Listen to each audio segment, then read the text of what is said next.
It is Earth Day, and one of the largest environmental challenges facing the Central Coast, especially the Monterey Peninsula, is a safe, reliable water supply. This afternoon, Monterey Peninsula College hosted a desalination panel, allowing community to take some stock of just what is being done to address the problems and where we're going. Action News reporter Caitlin Conrad was there and has more from Monterey. Caitlin?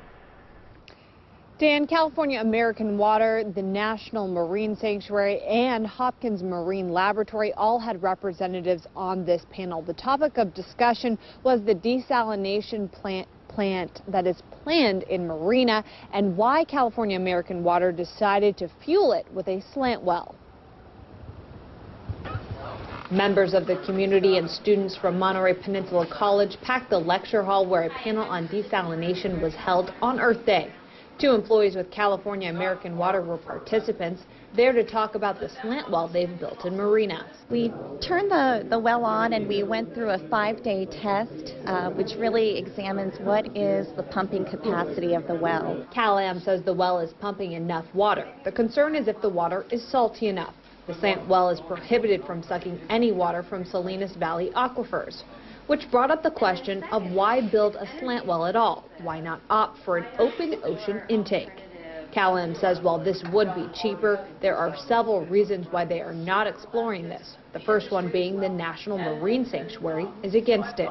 The sand and material is naturally filtering that water, so it's not entraining marine organisms, very small microscopic plankton that are very critical in the ecosystem within the sanctuary. Bridget Hoover was at the event representing the sanctuary. She says because we live on a national marine sanctuary, there are more rules about water intake. An open ocean is one of the last options Cal-Am can try. Aside from harming marine life, other scientists say open intake can also be less reliable than plant wells because of potential clogs. The other problem in Monterey Bay especially is we have an issue with red tides, which are humongous algal blooms that could last for weeks or months. And around the world, desalination struggles with algal blooms because it clogs facilities like reverse osmosis. An environmental impact on the slant well is expected out by the end of the month, and Cal-Am says this will be a chance for the community to have its voices heard. It's really the key opportunity for members of the public to weigh in on the project. So I mean, in terms of the California American Water says when the environmental impact report is released, they'll send out mailers to its customers so that they can weigh in. Dan? All right. Thank you very much, Caitlin. Cal-Am conducted a 5-day test of the well in March. Says this week they are turning the pumps back on to do a longer trial. Cal State Monterey Bay celebrated Earth Day with a festival. They connected local environmental groups with students, from solar energy to marine conservation to cleanups at Fort Ward.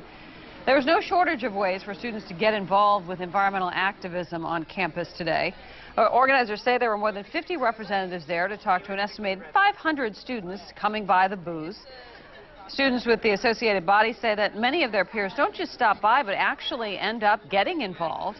And the representatives at the booths say that is a good thing.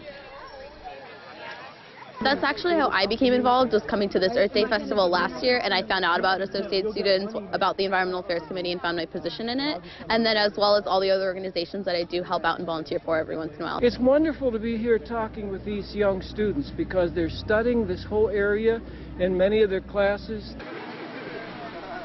Earth Day celebration is part of a week-long series of events. This Saturday, students will be taking part in a beach cleanup. And on Earth Day, Carmel Middle School joins 57 other schools nationwide in being honored as a U.S. Department of Education Green Ribbon School. The schools were honored for their efforts in reducing environmental impact, promoting better health, and having effective environmental education.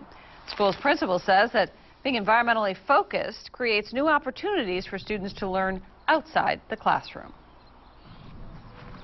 Anytime you can get kids out of the classroom, they're pretty excited about it, and this place is a wonderful place to get them out, but also do really solid curriculum that's very meaningful and very educational. Carmel Middle is one of 5 schools in California that has honored with this award.